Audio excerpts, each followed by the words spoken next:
एक गांव के पास एक बड़ा सा जंगल हुआ करता था। उस जंगल में एक गुफा में कुछ चोर रहते थे। उनके नायक का नाम था बब्बर। बब्बर और उसके आदमी मिलकर सोने के दुकान, बैंक, बड़े बड़े घरों पर चोरी करके घोड़ों पर भाग जाते थे। उनके पीछे पुलिस वाले लोग जाते थे, लेकिन वे उनके हाथ फिर भी नहीं लगते थे, क्योंकि पुलिस जीप से भी कई ज्यादा तेज वे घोड़े भागते थे। वही नहीं, जंगल में आते ही पेड़ पत्थर सब बीच में आ जाते थे, तो जीप आगे नहीं गुजर पाती थी। तो चोरों को यूं आगे भागते हुए देखने के अलावा पुलिस वाले कुछ नहीं कर पा रहे थे। इससे वहाँ का एसआई पुलिस वालों से, ची ची, इन्हें नहीं पकड़ पाए तो हमारी नौकरी से हम हाथ धो बैठेंगे, ऊपर से गांव में हमारा इज्जत भी चले जाएगी, इसलिए किसी भी तरह उनको पकड़ना होगा। इसलिए गांव के आसपास चेक पोस्ट लगा दो, वे कैसे बचकर निकलते हैं देखते हैं। यूं कहा।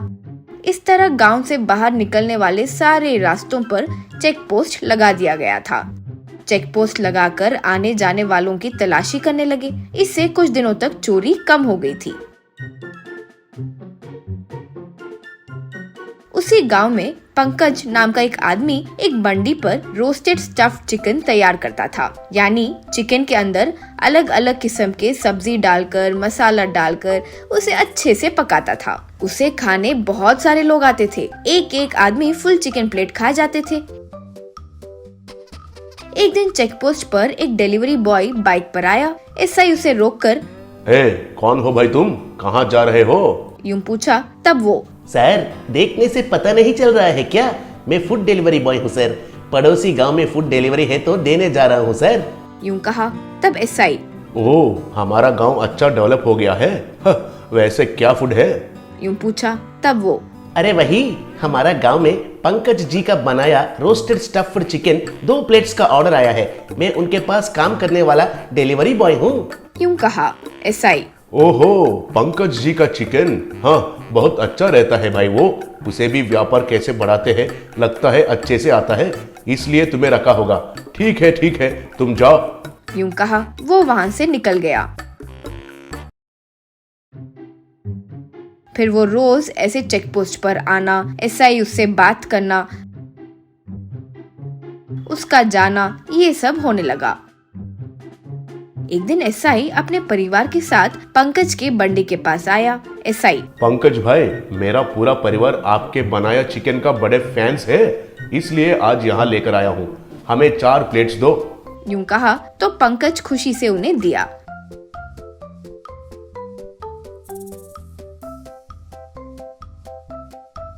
खाने के बाद पैसे देते हुए एसआई, पंकज, तुम कितने होशियार हो भाई। हमारे गांव में सब तुम्हारी तरह ही सोचते थे तो कितना अच्छा होता। तुम डिलीवरी बॉय को रखकर होम डिलीवरी भी कर रहे हो ना।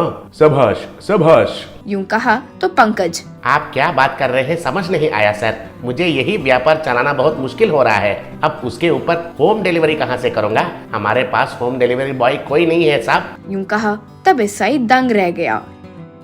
अगले दिन डिलीवरी बॉय चेक पोस्ट के पास फिर से आया। एसआई उसे रोककर, क्यों भाई, पुलिस वाले हैं तो कभी कभार हमें भी इज्जत दे दिया करो।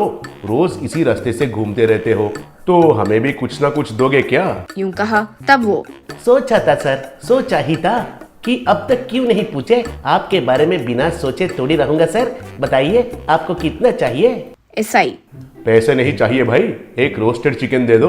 सब तुम्हारा शुक्रिया अदा करते हुए उस रोस्टेड चिकन को खाएंगे। तब वो, सर सर सर नहीं सर नहीं, पैसे चाहिए तो ले लीजिए। कस्टमर्स डांटेंगे सर अगर खा लिया तो। यूं कह रहा था कि वहाँ पंकज आया। पंकज को देखकर वो दंग रह गया। पंकज, सर यही है सर, हर रोज आकर पार्सल लेकर जाता है। मैं सोचा कि शायद इसे बहुत पसंद होगा। ये बिल्कुल नहीं सोचा कि ऐसे इतने क्यों लेके जा रहा होगा क्या कर। यूं कहा। तब एसआई एक चिकन ओपन करके देखा तो अंदर पूरे हीरे भरे हुए थे। पुलिस उसे पकड़कर खूब मारे। तब वो, अरे मत मारिए सर, मत मारिए। मैं बब्बर का आदमी हूँ। आप लोग गांव के आसपास ऐसे निगरानी कर रहे हो सोचकर उसको टेंशन शुरू हो गया था, इसलिए गुफा खाली करने के लिए वहाँ मौजूद हीरों को मेरे द्वारा ऐसे भेज रहा था सर। यूं कहा। बस पुलिस वाले गुफा पर हमला करके वहाँ मौजूद सारी चीजों को और बब्बर को पकड़ लिए, फिर सबको जेल में डाल दिए। अमीरपेट नाम के गांव में लक्ष्मी और कुमार नाम के एक जोड़ा रहते थे। वे दोनों मिलकर एक ठेले पर गुलाब जामुन बेचा करते थे।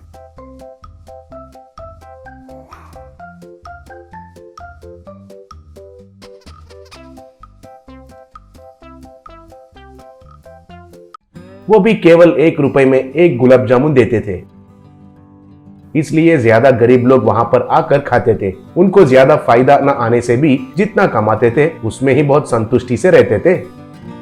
फिर एक दिन अचानक से कुमार को दिल का दौरा पड़कर वो मर गया। उसके वजह से लक्ष्मी बहुत दुखी हुई। फिर भी वो अकेले ही गुलाब जामुन के ठेले को चलाते हुए जिंदगी गुजारने लगी। एक दिन उसके ठेले के सामने एक कीमती कार आकर रुका।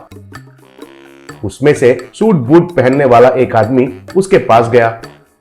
फिर वो आदमी, अम्मा, मैंने आपके गुलाब जामुन के बारे में बहुत सुना है। मैं शहर में एक बड़ा व्यापारी हूँ, इस तरफ कुछ काम के लिए आया था। आपका गुलाब जामुन का स्वाद चखने के लिए आया हूँ। गुलाब जामुन दो अम्मा, कहा। तब लक्ष्मी, बहुत शुक्रिया सर, आपके जैसे बड़े लोग हमारे ठेले के पास आना सच में हम भाग्यशाली है, कहकर गुलाब जामुन उनको दिया। फिर उसने वो खाकर, वाओ वाओ, कितना स्वादिष्ट है ये। अम्मा, ये सब मैं लेकर जाता हूँ। मेरे घर वालों को भी ये स्वाद चखना है। और ये क्यों 1 रुपए है? ये लो, 10,000 रुपए लेकर पूरा मुझे दे दो, कहा। फिर लक्ष्मी ने खुशी से सारे गुलाब जामुन को पैक करके देकर उनसे पैसे लिया। तब वो आदमी उन गुलाब जामुन को लेकर कार में चला गया।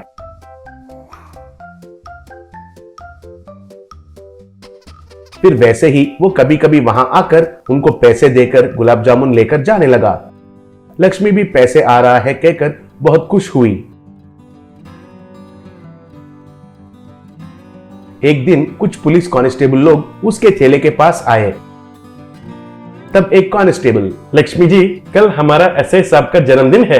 पुलिस स्टेशन में हम सब उनसे केक कट करवाने के लिए सोच रहे हैं। उसके बाद सबके लिए स्नैक्स पार्टी रहेगा। उसके लिए हमें गुलाब जामुन चाहिए। कल स्टेशन में आकर दे सकती हो क्या? पूछा। तब लक्ष्मी, हाँ दूंगी सर, बोली। तब कांस्टेबल ने लक्ष्मी को पैसे दिया और वो सब वहां से चले गए। अगले दिन लक्ष्मी गुलाब जाम के साथ जब स्टेशन गई, तब ऐसे वहां केक कटिंग कर रहा था और सब पुलिस लोग happy birthday to you, happy birthday to you कहकर गाना गा रहे थे। तब ऐसे ने केक कटिंग किया तो सब लोग तालियां बजा रहे थे। तब ऐसे को डीएसपी से फोन आया। फिर ऐसे ने फोन उठाकर, यस सर, सच में सर, ऐसा है क्या? ओ माय गॉड, मैं देखता हूँ सर वो क्या है, इंक्वायरी करूंगा sir. Sir sir sir, sorry sir, जरूर करूंगा सर, कहकर फोन रखकर उधर पुलिस वालों से, डीएसपी सर बहुत सीरियस है। हमारा एरिया में गुलाब जामुन में नशीला दवाई मिलाकर कोई सप्लाई करके बेच रहा है। कल शहर में कॉलेज के पास कुछ स्टूडेंट्स उन नशीला वाले गुलाब जामुन खाते हुए हमारे पुलिस को मिले। चलिए हमारा एरिया के सब स्वीट शॉप्स में रेड करेंगे, कहा। तब वो बात सुनकर लक्ष्मी वहां दीवार पर कुछ चोरों का फोटोज को देखी। उसमें एक फोटो को देखकर नजदीक गई। उसको देखकर पुलिस लोग उसके पास आए। तब ऐसे, क्या हुआ है लक्ष्मी, क्या देख रही हो? उसमें से किसी को तुम देखा है क्या पहले? पूछा। तब लक्ष्मी, हाँ सर, ये आदमी आजकल मेरे पास गुलाब जामुन खरीद कर जाता है सर, कहकर उसका फोटो दिखाकर जो भी हुआ वो सब बताई। फिर ऐसे ने वो देखकर, ओहो, ये मुन्ना ने फिर से धंधा शुरू कर लिया है। इसका मतलब अभी तक इसको बुद्धि नहीं आया है। ये एक बड़ा केड़ी है लक्ष्मी, ये फिर से तुम्हारे पास कब आएगा, कहकर पूछा। उसके बाद पुलिस लोग लक्ष्मी के गुलाब जामुन के ठेले के आसपास चुपके से मुन्ना का इंतजार कर रहे थे। ऐसा मुन्ना ठेले के पास आकर पुलिस के हाथ में पकड़ा गया। उनके हाथों से खूब मार खाया। वैसे मुन्ना जेल में चला गया। उसको पकड़ने में मदद करने के वजह से पुलिस ने लक्ष्मी को इनाम भी दिया।